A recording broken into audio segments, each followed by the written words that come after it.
Okay guys, so I already did one lightsaber build video, but I got some questions about strength and durability. So I'm going to do another build video. It's going to be a little bit longer, and it's going to show a little bit more of the process, and we're going to be making this lightsaber right here in particular. And I don't go through, well, I go through some of the components and parts that I used. It's all cheap stuff you can pick up at Lowe's to decorate this. But much like the last video, if you've seen the last video, if not, I'm going to explain it again. You can go ahead and decorate the tube however you wish. And yeah, watch the video a couple times. The various components I use are going to be listed throughout it. Pretty much everything for this I pick up at Lowe's Home Improvement, with the exception of this blade here. This blade is actually from Ultra Sabers. I don't make my own. It's too costly, honestly. The cost at the end of the day for 6 of these blades is pretty comparable to me buying the raw goods to make it. So yeah, hope you guys enjoy this video, and I hope this answers any questions that I had from some of the comments. And yeah, enjoy and happy lightsabering. Alright, today I'm going to build another lightsaber, and I'm going to use a lot of the same parts from a previous video, so this is kind of going to be a companion video to that. What I'm using today is a much higher quality light. This one is 250 lumens. It's from Ozark Trail. And one of the main differences between this video and the other video is we're going to have to modify this a little bit. These ridges that stick up right here, I end up using a Dremel and a file to smooth them down. This is actually almost the perfect size for the piece of 160 psi tubing that we're going to use for the hilt. The only problem is these ridges. So I'm going to start grinding them down with a Dremel, and then I'll hand file and hand sand it until it's just the right size to fit in the tube. So here you can see I've already started to grind some of this down with the Dremel, and you don't need it exactly flush with this top part here, but you do need it pretty close. First, what I'm going to do is going to use the Dremel to begin to grind this down. And anytime you use a power tool, you should always wear eye protection and a breath mask too, because with this you're going to have small particles of metal flying everywhere.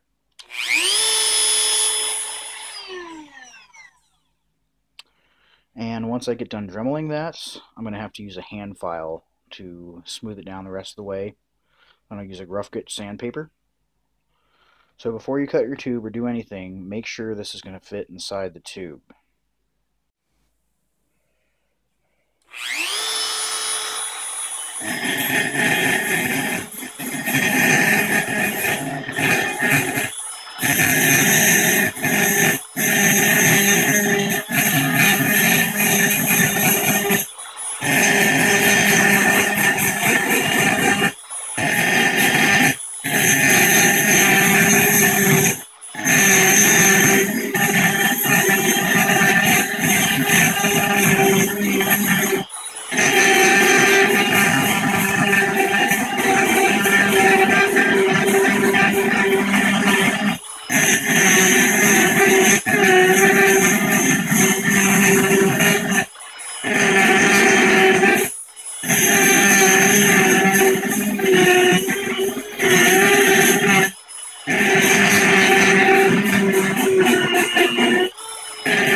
Okay, and as you can see here, I only do about 2 sections at a time. Now the reason for this is, as you feel up closer towards it, it starts to get hot. And I don't want to get it too hot that it's going to melt any of the electronics or your LED itself. Okay, so I'm going to repeat this process, letting it cool in between doing 1 or 2. And then once I get it done with the initial rough grind that I'm doing with the Dremel, I will then move on to the hand file. Okay, so I've done the basic Dremel work, and you don't have to have a Dremel to do this. You can use a grinder, or you can just hand file it all. The first one I did, I hand filed the entire thing, and it took about 3-4 hours. Yeah, I haven't seen anything on here that states what this is. I don't think it's aluminum. Pretty sure it's steel, because it's pretty hard to grind down. So now that I've got the initial Dremel work done, I've put the batteries back in it, and the end cap. Moment of truth. Okay, super bright, still works. I didn't melt anything inside by getting it hot. Now, let's go ahead and move on to the hand filing. Okay, I'm going to go ahead and take off the end cap. Put that aside, along with the batteries. I don't really need to leave that inside anymore. So I'll take them and set them off to the side as well. And then, using a flat hand file, okay, I'm going to gradually start filing this down.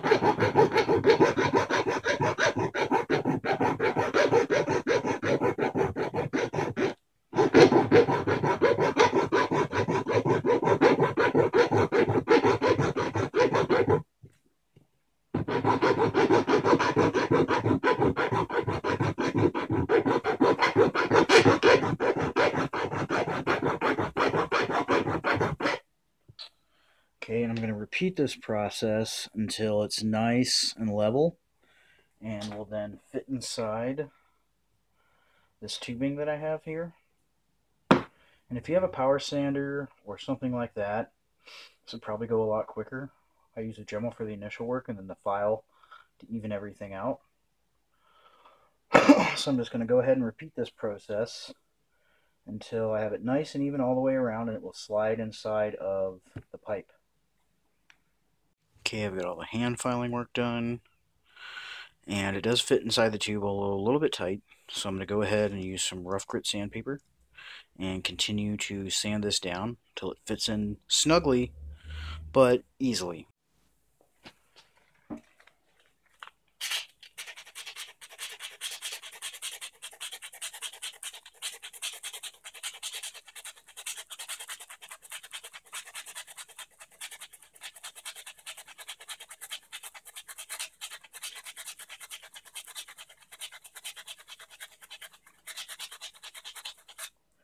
As you notice, I'm going in this direction. Now I'm going to go ahead and being careful to not scratch this. I'm just going to start rotating it around inside here, helping to smooth it off the rest of the way. And I'll continue to do that until it's ready to be inserted. Okay, so I've gone ahead and sanded this down smooth and flush, and now that I've done that, this can be inserted into the tube. And it has a nice snug fit, but it's not too intense. Now that we've got this to fit, you're going to want to measure and cut your piece of not PVC pipe, your piece of PE pipe, 160 psi, down to the length that you want. And whenever you're doing this, you need to keep in mind that you want some space at the front end of the pipe for you to be able to insert your Ultra Saber's blade and use a set screw to hold the blade in place. So whenever you're cutting it, just make sure that you get an idea by lining your saber up, your flashlight up with your tubing here. See, this one has barely enough room for me to put something in. And this is just barely long enough for a single-handed lightsaber. But the one I'm going to make today is going to be two-handed. So I'm going to cut mine much longer. Okay, so I have my piece of tubing here. And I'm going to line this up. And since I want a two-handed grip, I'm going to want to cut it about here. And in order to mark that, I'm going to take this file and just put a little groove in it so I know where my cut mark is. Okay, now that I've gone ahead and marked my cut line, I'm going to go ahead and use a hacksaw to saw this off. And I'm going to make steady, even strokes. Slow at first.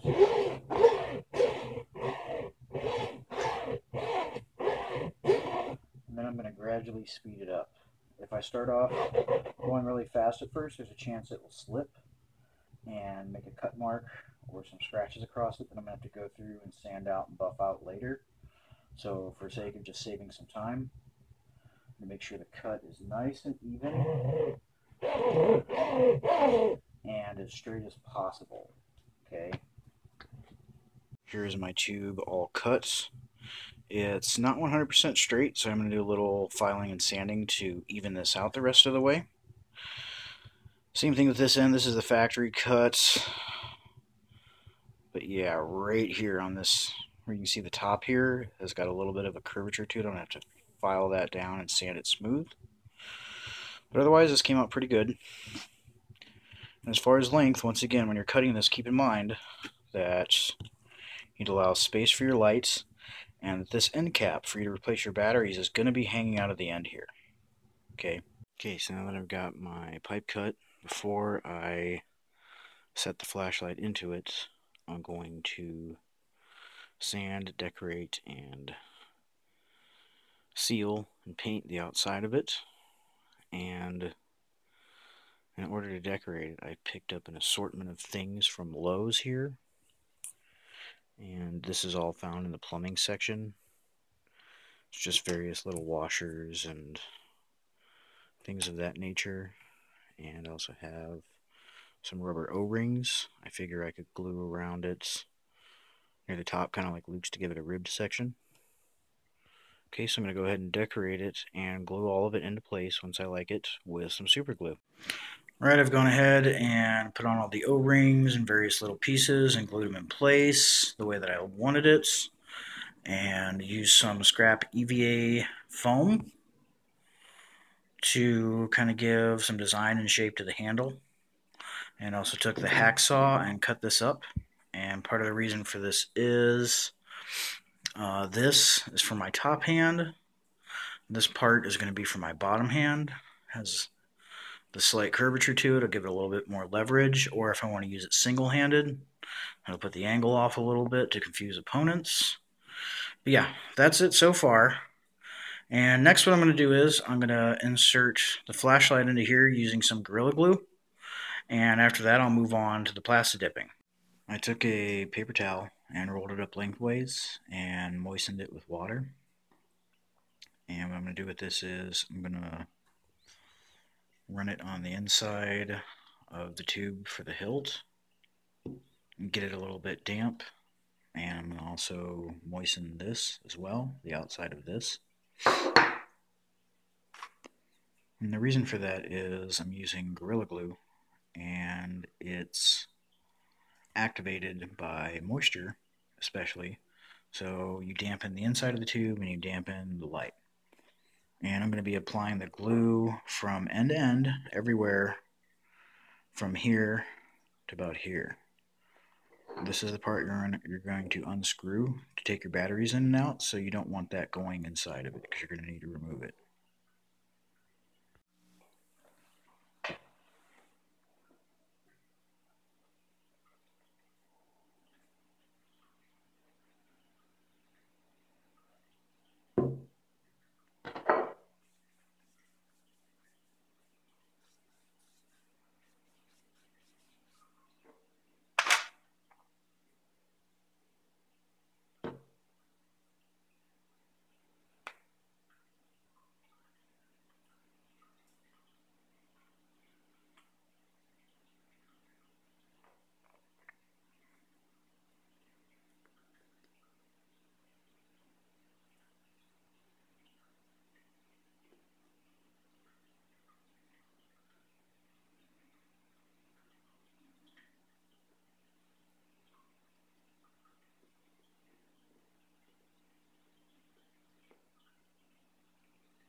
Alright, now that that is inserted, and make sure you can still remove the cap. Next, what you're going to do is, with a dry paper towel, clean and wipe the tip of your Gorilla Glue, replace the cap. Then you're going to take a paper towel, a dry one, you're going to wipe off all the excess, as you can see is building up here. Right, I removed the end cap here, and I took a dry towel and wiped off all the excess. Now I'm going to come back in about 10 minutes and check on this again. And the reason for that is this Gorilla Glue, as it sets and hardens, it expands. And you're going to want to come back and wipe off the excess as it expands out if you want to have a nice clean look to it. Been about 10 minutes and some of this is bubbling up and expanding. I'm going to wipe some of that, well, all of it that I can, off. And after that, I'm going to keep a periodic eye on it, check on it every 15 minutes or so. And once it's been about an hour or two, the glue should usually be done expanding. It should be done after an hour or so. And I'm going to let that sit overnight, and tomorrow I'm going to come back and mask it and Plastidip and paint it. Alright, now that it's set and dried completely for 24 hours, I'm going to take some Mod Podge, and I'm going to brush this over the EVA foam areas so that I don't get too much absorption with the Plastidip. The EVA foam has a tendency to absorb the Plastidip, so I usually do a couple of coats with the Mod Podge to seal it prior to Plastidipping.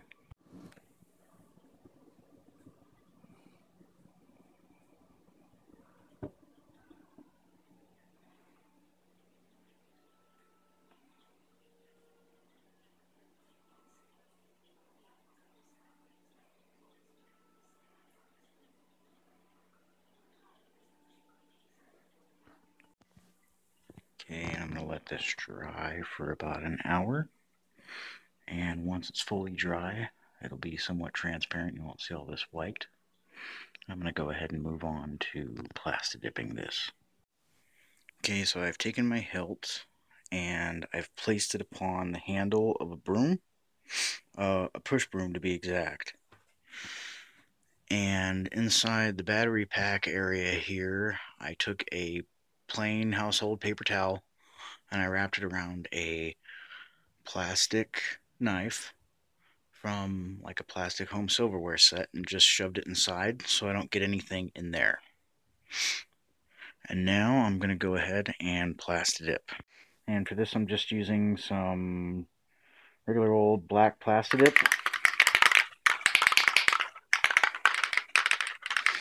You want to give the can a good shake for a while. I've been shaking it for about a minute and a half or so before this. And you're just going to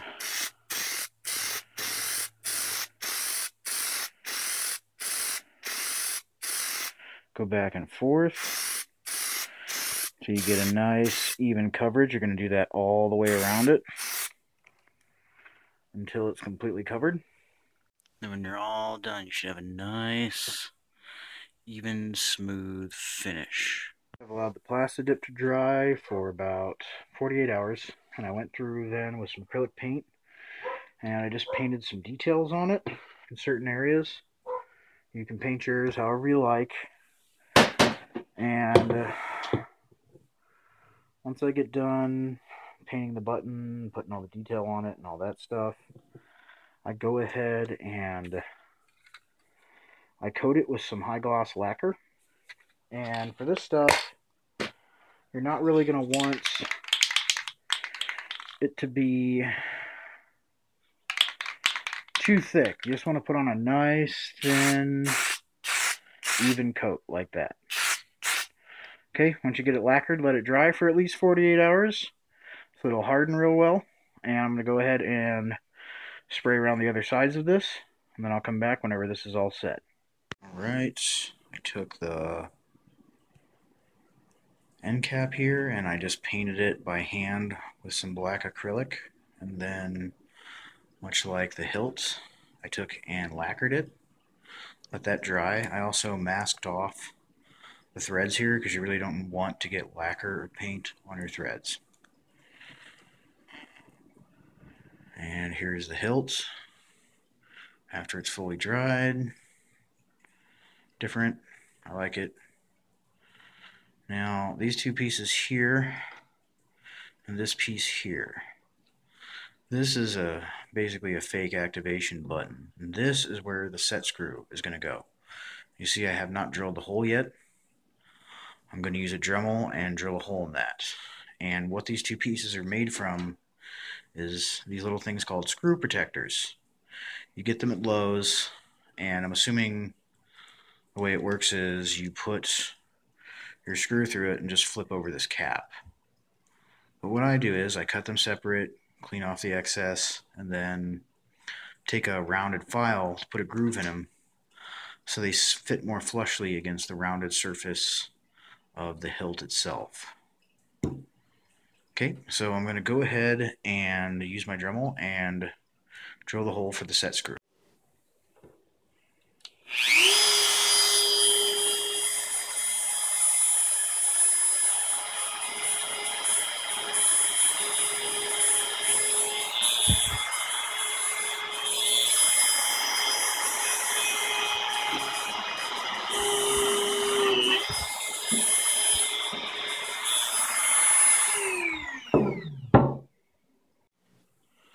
Okay, so I'm going to go ahead and put my Ultra Saber's medium grade blade into this.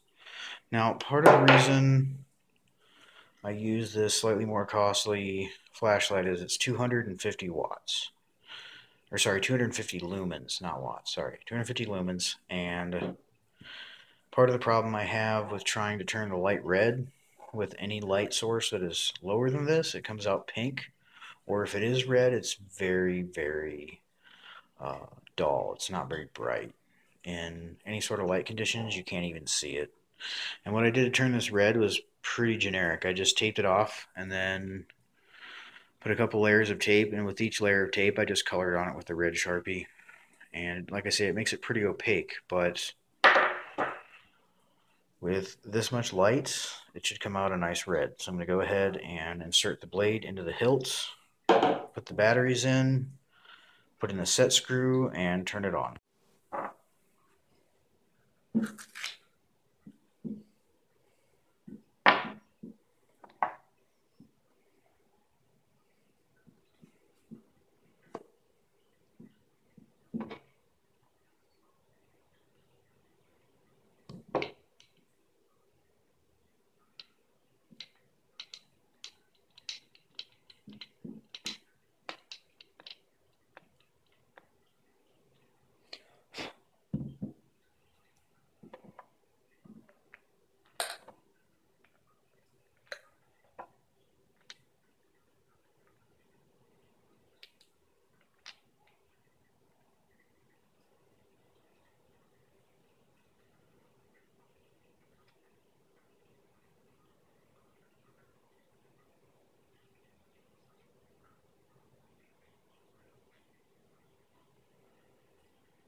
Alright.